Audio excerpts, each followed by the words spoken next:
দর্শক, আন্তর্জাতিক অপরাধ ট্রাইব্যুনালে যখন শেখ হাসিনা সহ তার নেতা মন্ত্রীদের বিচার চলছে, তখন সেখান থেকে একটা চাঞ্চল্যকর তথ্য এসেছে। আমরা জানি কয়েকদিন আগেই সেখানে চিফ প্রসিকিউটর পদে পরিবর্তন এনেছে নতুন সরকার। সাবেক চিফ প্রসিকিউটর তাজুল ইসলামকে সরিয়ে দেওয়া হয়েছে। নতুন যিনি এসেছেন এসেই বলেছিলেন যে এমনকি মামলার রায় ঘোষণা হওয়া যে মামলাগুলো, সেই মামলাগুলোর নথি পর্যন্ত তিনি যাচাই বাছাই করে দেখবেন যে সব কিছু ঠিকঠাক ছিল কিনা। অর্থাৎ তাজুলের প্রসিকিউশন টিম সব কিছু ঠিকঠাক করেছিল নাকি তার টিমের বিরুদ্ধে যে হাজার হাজার কোটি টাকার ঘুষ নেয়ার অভিযোগ উঠেছে সেগুলোর মাধ্যমে রায় কিংবা কাগজপত্র টেম্পারিংয়ের কোনো ঘটনা ঘটেছিল। এবার চাঞ্চল্যকর তথ্যটা যেটা এসেছে সেটা হচ্ছে যে আন্তর্জাতিক অপরাধ ট্রাইব্যুনালে চিফ প্রসিকিউটর নিজেই একটি মামলার রায় স্থগিত করার আবেদন করতে যাচ্ছেন এবং সেটা আজকেই ঘটবে।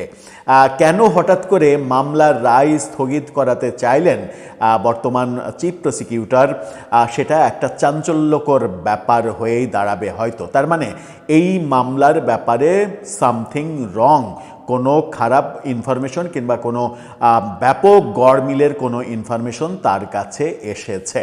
চলুন একটু জেনে দেখি আন্তর্জাতিক অপরাধ ট্রাইব্যুনালের নামে সাবেক চিফ প্রসিকিউটর তাজুল ইসলাম কী কাণ্ড কারখানা করে গিয়েছিলেন যে নতুন চিফ প্রসিকিউটরকে এখন মামলার রায় স্থগিত করার আবেদন করতে হচ্ছে।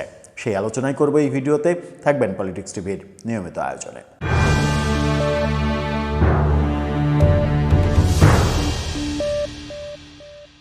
দর্শক, বলছিলাম গণ অভ্যুত্থানের একটি মামলা, রামপুরার একটি মামলা, সেই মামলার রায় স্থগিত করার আবেদন জানাচ্ছেন নতুন চিফ প্রসিকিউটর এবং সেই খবরটা রীতিমতো চাঞ্চল্যকর খবর।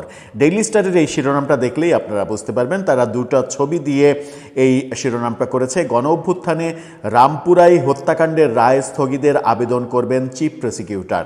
সেখানে বলা হচ্ছে যে জুলাই গণ অভ্যুত্থানে রামপুরায় 2 হত্যাকাণ্ড ও অন্য আরও 2 জনকে গুলি করার ঘটনায় মানবতাবিরোধী অপরাধ মামলার রায় স্থগিতের আবেদন করবেন নবনিযুক্ত chief prosecutor Aminul Islam. Prosecution ও ডিফেন্স উভয় পক্ষের যুক্তিতর্ক শেষে বুধবার অর্থাৎ আজকে 3 সদস্যের আন্তর্জাতিক অপরাধ ট্রাইব্যুনাল 1 মামলার রায় ঘোষণার দিন ধার্য করেছিল। যোগাযোগ করা হলে আমিনুল ইসলাম ডেইলি স্টারকে বলেছেন, প্রসিকিউশন রায় স্থগিতের আবেদন করবে। আমরা মনে করি কিছু ঘাটতি রয়ে গেছে। কি ভয়াবহ ব্যাপার! এত বড় একটা মামলা এবং মামলায় নিশ্চিতই বোঝা যাচ্ছে যে মৃত্যুদণ্ডের ঘোষণা হয়ে যেতে পারে। সেখানে অনেক অসঙ্গতি তিনি দেখতে পেয়েছেন। সদ্য নিযুক্ত এই চিফ প্রসিকিউটর অর্থাৎ তাজুল ইসলাম, যিনি আগের দায়িত্বে ছিলেন, তিনি যা ইচ্ছা তাই করে গেছেন নিজের মতো করে এবং মামলা বাণিজ্য করে তিনি যে হাজার কোটি টাকার ঘুষ লেনদেনের ঘটনা ঘটিয়েছেন সেই অভিযোগও অনেকে করছেন, গণমাধ্যমে এসেছে।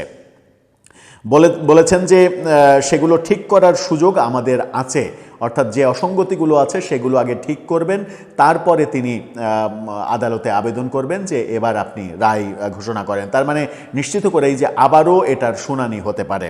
এই মামলায় তৎকালীন ঢাকা মেট্রোপলিটন পুলিশ ডিএমপির কমিশনার হাবিবুর রহমান সহ 5 জন সাবেক পুলিশ কর্মকর্তার বিরুদ্ধে অভিযোগ আনা হয়েছে। অন্য আসামিরা হলেন তৎকালীন ডিএমপি খিলগাঁও জোনের অতিরিক্ত উপকমিশনার রাশেদুল ইসলাম, তৎকালীন রামপুরা থানার ভারপ্রাপ্ত কর্মকর্তা ওসি মশিউর রহমান, তৎকালীন উপপরিদর্শক তরিকুল ইসলাম ভূঁইয়া, তৎকালীন রামপুরা পুলিশ ফাঁড়ির সহকারী উপপরিদর্শক চঞ্চল চন্দ্র সরকার। তাদের মধ্যে শুধু চঞ্চল হেফাজতে রয়েছেন, বাকি 4 জন পলাতক। প্রসিকিউশনের তথ্যমতে 2024 সালের 19 জুলাই রামপুরায় পুলিশ অভিযানে 6 বছর বয়সী মুসা গুলিবিদ্ধ হয়ে গুরুতর আহত হন। একই গুলি শিশুটির শরীর ভেদ করে তার দাদি মায়া বেগমকে আঘাত করে, যিনি পরে মারা যান। একই ঘটনায় আরেক ভুক্তভোগী মোহাম্মদ নাদিমও গুলিবিদ্ধ হয়ে নিহত হন। ওই দিনের আরেকটি ঘটনার ভিডিও সামাজিক যোগাযোগ মাধ্যমে ব্যাপকভাবে ছড়িয়ে পড়ে।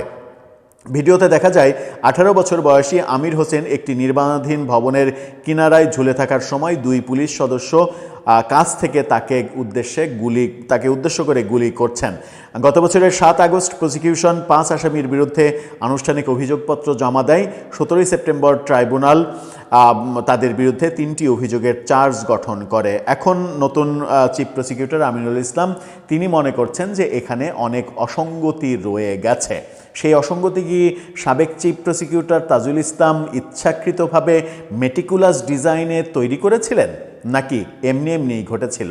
নিশ্চয় এই তথ্যও গণমাধ্যমে কোনো না কোনো সময় বেরিয়ে আসবেই। দর্শক, আপনার কাছে কি মনে হয় আন্তর্জাতিক অপরাধ ট্রাইব্যুনালে গত 1.5 বছর তাজুল ইসলাম বসে রাজত্ব করে কি কি কাজ করে গেছেন আদতে? আপনার মতামত জানিয়ে লিখতে পারেন আমাদের কমেন্ট বক্সে।